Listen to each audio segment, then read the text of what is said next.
نماز کی نیت میں ایک چیز ہوتی ہے پیچھے اس امام کے. کسی نے کیا خوب کہا, اس نے کہا میں نے سوچا کہ یہ پیچھے اس امام کے کا کیا مطلب ہے. اس نے کہا تو میری سمجھ میں آیا, اس امام کے پیچھے ہی پڑ جاؤ. کہاں جاتا ہے, کہاں سے آتا ہے, کس سے بات کرتا ہے, کب اٹھتا ہے, کب جاگتا ہے, سوتا ہے. جب آیا تھا تو پتلا تھا, اب اس پر چربی چڑھ گئی ہے, گاڑی کہاں سے آئی, گاڑی بڑی تیز چلاتا ہے, وہاں کھڑا ہوتا ہے, یہاں کھڑا ہوتا ہے, اس تقریب میں جاتا ہے, اس تقریب میں جاتا ہے, دیر سے کیوں آتا ہے, نماز میں اس کو 1 منٹ دیر ہو جاتی ہے, 4 سیکنڈ دیر ہو جاتی ہے, 6 سیکنڈ دیر ہو جاتی ہے, یہ اس کے پاس اتنا پیسہ کہاں سے آیا, یہ بات کس طرح. مطلب پیچھے پڑ جاؤ, ایسی کی تیسی پھیر دو امام کی. اس امام کے پیچھے ہم نماز پڑھتے ہیں, بڑی سے بڑی مسجد میں اکیلی نماز پڑھیں نا تو 1 نماز کا ثواب ہے, اور مصلی یا چھوٹی موٹی ٹوٹی پھوٹی مسجد میں بھی نماز پڑھے نا, اس کے پیچھے تو 27 گناہ کا ثواب ہے.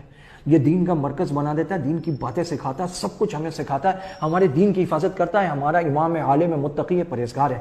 اس امام کے پیچھے مت پڑ جاؤ, اس کے پیچھے کھڑے ہو کے نمازیں پڑھو.